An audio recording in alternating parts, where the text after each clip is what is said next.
3 नवंबर गुजरा, गालिबन ये वही दिन है इमरान खान साहब पे अटैक हुआ था। और मुझे याद है उससे पहले उस लॉन्ग मार्च जो भी वो चला रहे थे उसका मकसद भी, आपने एक प्रेस कॉन्फ्रेंस की थी और आपने वार्न किया था ना करें, हालात ख़राब हो जाएंगे।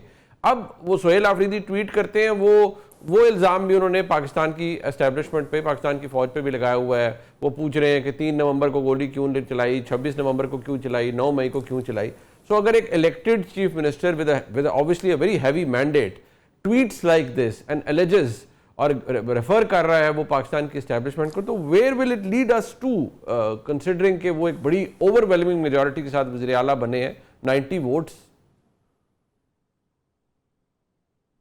देखिए मुनीब साहब, सबका तज्जिया था, सबने आके कहा था कि वो नहीं बनेगा, लेकिन मेरी कोई ऐसी स्टेटमेंट नहीं है, आपने देखी होगी, मैंने कोई ऐसी स्टेटमेंट नहीं दी। नंबर 1। नंबर 2 ये कि देखें, अगर आपने नेचुरली क्योंकि वो ग्रास रूट से आया है, वर्कर लेवल से आया है और एक बड़ा अच्छा प्रेसिडेंट सेट हुआ है कि नॉमिनेट किया गया है उसको पार्टी की तरफ से, खुशाइन भी बात है ये। लेकिन अगर आप फायर फाइटिंग के अंदर शाह से ज़्यादा शाह की वफादारी और इमरान इश्क इमरान में मरने मारने की बातें करेंगे तो फिर तैयारी पकड़ लें, फिर तो हम कुछ नहीं कर सकते ना, फिर तो तैयारी है, okay we wait, will welcome you, come, फिर तो यही सीधा सीधा जवाब है, एंड यू नो। सो अगर उन्होंने CM ship for weeks and months करनी है, थिंकिंग कि ये दबदबे गुंडागर्दी बदमाशी से, मैं एक जनरल बात कर रहा हूँ, अगर ये स्पेकुलेशन है तो ये तो पॉसिबल नहीं है। तो फिर क्या आप चाह रहे हैं कि आपको सियासी शहीद कर दिया जाए? तो वो भी नहीं होगा, ठीक है। तो केपीके की आवाम ही डिसाइड कर लेगी, और वो भी थक गई है। अब पिछली बार भी आपने जितनी डेट्स बताई उसमें गोलियां किसने चलाई, किसने वर्कर्स को नंगे पैर छोड़ दिया, गरीबों को बाथरूमों के बगैर जेलों के अंदर।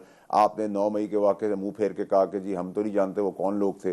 तो उन बच्चों के जो माँ बाप हैं, जो जलील ख्वार हो रहे हैं, जवान बच्चे थे, खूबसूरत बच्चे थे, पढ़े लिखे बच्चे थे, जो हमारा फ्यूचर थे, वो हमें तबाह कर दिया। तो अगर आप समझते हैं कर लें तो फिर 2 साल पहले आप खान साहब को छुड़ा चुके होते।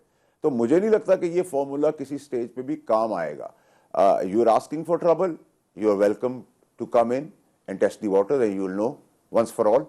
और इस बार जो पिट्ठू बैठेगा वो आगे बाकी पॉलिटिकल पार्टीज के भी सेम अप्लाई होता है, मुझ पे भी ये अप्लाई होता है, आप पे भी ये अप्लाई होता है। तो मैं तो इन जनरल बड़ा क्लैरिटी से बात कर रहा हूँ। मैं आपको ये नहीं बात कर रहा कि जमहूरी तौर पे आप आ जाएं, आपका पुरअमन आपका एहतजाज है और आइन आपको इसकी इजाज़त देता है और आप गमला नहीं तोड़ेंगे।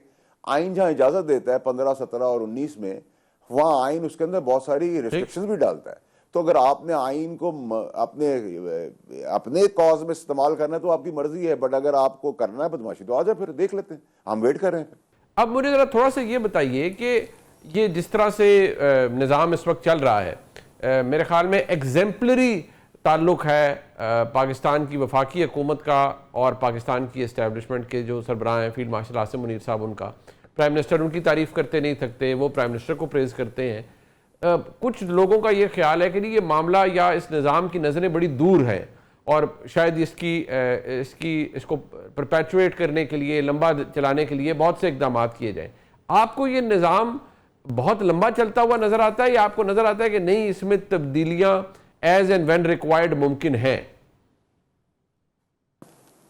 देखिए मुनीब साहब, ये एक बड़ा ही सेंसिटिव सब्जेक्ट इसलिए है और इसकी कॉनोटेशन के अंदर हमने भी तहरीक इंसाफ की हुकूमत ने प्लान किया था 20 साल।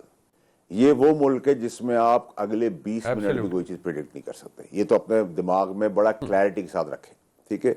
So man proposes, God disposes. बहुत सारी चीज़ें इंसान सोचता है, अल्लाह ताला अपने हिसाब से चीज़ें चलाता है। फिर इसमें बहुत सारी और एस्पेक्ट्स भी हैं।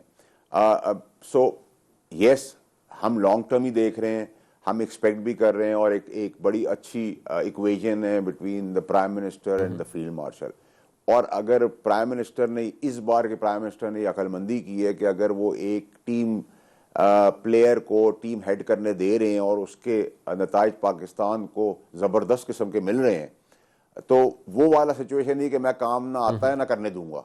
तो ये इक्वेशन इस बार बड़ी अच्छी है। इस बार उन्होंने कहा चलो भाई, अगर एक PIA का टूटा फूटा जहाज फील्ड मार्शल उड़ा रहा है बगैर पहियों के और मौसम की खराबी में भी उतार लेता है और फिर टेक ऑफ कर जाता है, और हमारे वेस्ट के साथ भी बहुत से ताल्लुकात हो गए, इन्वेस्टमेंट्स की बात भी कर रहे हैं, सऊदी अरेबिया के साथ हमारा एग्रीमेंट साइन हो गया है, बहुत सारे ऐसे ममालिक हैं जो हम लुक फॉरवर्ड कर रहे हैं आगे के अंदर, और बहुत सारे अंदर खाने चीज़ें चल भी रही हैं पाकिस्तान के लिए मुस्बत। आज गूगल आ गया है, एक बड़ी इंटरनेशनल कंपनी है, उसके अंदर सबने अपना कंट्रीब्यूशन किया है, मेरी भी थोड़ी बहुत कंट्रीब्यूशन है, तो हम तो पाकिस्तान के लिए सारे मिलकर काम करें, आप और मैं भी। तो आई थिंक फील्ड मार्शल के साथ एक सबसे बड़ा एडवांटेज जो पाकिस्तान के अंदर हुआ, वो एक नैरेटिव जो था कि ये नून लीग की हुकूमत है, पीपल्स पार्टी की हुकूमत है, ये पीटीआई की हुकूमत है, तो मैं ये नहीं करूंगा तो मैं वो नहीं करूंगा। बाय एंड लार्ज आप सब पाकिस्तान की बात कर रहे हैं। अब पाकिस्तान के लिए जिसने जो थोड़ा बहुत कंट्रीब्यूट करना है वो कर देता है। तो I think it's a good equation, we hope कि इक्वेशन चले। लेकिन आपको पता है कि दुनिया के अंदर स्पॉयलर्स भी बहुत सारे होते हैं, न्यूसेंस क्रिएटर भी बहुत सारे होते हैं, ओवर एम्बिशियस भी बहुत सारे लोग होते हैं, इनकॉम्पिटेंट लोग भी बहुत सारे होते हैं, चुगलीखोर भी बहुत सारे लोग होते हैं। So nothing is permanent in this democratic अच्छा, system. I think that explains it all कि वल्नरेबिलिटीज भी हैं, इश्यूज भी हैं, और प्लानिंग हजारों साल की भी हो सकती है, और everything can fall apart in just seconds. ये तो खैर हमारे मुल्क की तारीख भी है। अच्छा, मुझे वाडा साहब मुझे ये बताएं कि यहाँ एक कोशिश कुछ आपके, क्योंकि आप तहरीक इंसाफ का हिस्सा रहे हैं, कुछ आपके फॉर्मर कोलीग्स कोशिश कर रहे हैं बड़ी एक्टिवली कि खान साहब की और बुशरा बीबी साहिबा की रिहाई करवाई जाए जी, हुकूमत से बात करें और सियासी जमातों से बात करें और किसी तरह मामलात को बेहतर करके हो सके। क्या आप समझते हैं ये जितने भी दोस्त कोशिश कर रहे हैं, आपके साबिक आपके कोलीग्स, इनके पास मैंडेट है from either side to play their part और to do something? Munif sahab, मेरे सारे कुलीग्स हैं, कौन से कुलीग्स हैं जो साइड पे थे, अब अचानक से जीरक सियासतदान की तीमारदारी के लिए गए, हम उनकी बात कर रहे हैं, या आप केपी की हुकूमत की बात कर रहे हैं? कौन से कॉलीग्स? मैं नाम ले लेता हूँ, मैं फवाद चौधरी साहब, इमरान इस्माइल साहब, महमूद मौलवी साहब, इनकी बात कर रहा हूँ। देखिए मुनीफ साहब, ये सारे जो थे वो पीटीआई का एक भरपूर हिस्सा थे और बहुत अच्छी काबिलियत से इन्होंने अपनी अपनी कंट्रीब्यूशन की, जिस वक्त मैं भी इनके साथ था। लेकिन ये जो फार्मूला है, ये फार्मूला बहुत ही पुराना और पिटा हुआ फार्मूला है, और इसमें मुझे कोई दमखम नज़र नहीं आता। इस पर बड़ी क्लैरिटी होनी चाहिए कि पीटीआई ही इमरान खान है और इमरान खान ही पीटीआई हैं। तो मैंने आपको कई महीनों पहले कहा था सेनेट के बाहर के जी एक जीरक सियासतदान पर नज़र रखें, वो आपको मेरी बात समझ में आ गई। और जीरक सियासतदान शाह महमूद कुरैशी साहब ही हैं, और शाह महमूद कुरैशी साहब बेगुनाह तो हैं 9 मई के केस के अंदर, इसमें भी कोई दो राय नहीं है। शिबली फराज की आप बात करें या आप उमर चीमा की बात करें, तो ये सब अच्छे लोग हैं, मुखलिस लोग हैं, और उनको देख के बड़ी तकलीफ होती है, और आप जो हक की बात है वो करें। दूसरी तरफ अगर आप एक्टिव पीटीआई की बात करेंगे, जिनका मैंडेट है, आप केपीके की बात करेंगे, तो मैं उम्मीद करता हूँ कि नया सीएम वो बेवकूफ़ियाँ नहीं करेगा जो पुराने सीएम ने की। और मैंने आप ही के प्रोग्राम में कहा था कि इमरान खान साहब ही गंडापुर को हटाएंगे, और वैसा ही हुआ।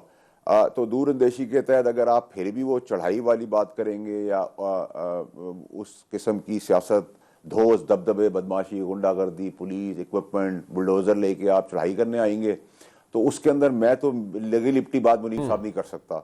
मैं वो डेमोक्रेटिक आदमी नहीं, मैं तो सीधा आपको बता रहा हूँ कि फिर फेंटा भी होगा, और एक प्रेसिडेंट सेट हो गया है कि जी अगर आप चढ़ाई करेंगे, कानून को हाथ में रहेंगे, रिट को क्वेश्चन करेंगे, तो टीएलपी की तरह आप बैनिंग की तरफ भी जा सकते हैं। तो banning is also an option, Fanta is definitely there, governor raj can be one of the option for government to exercise.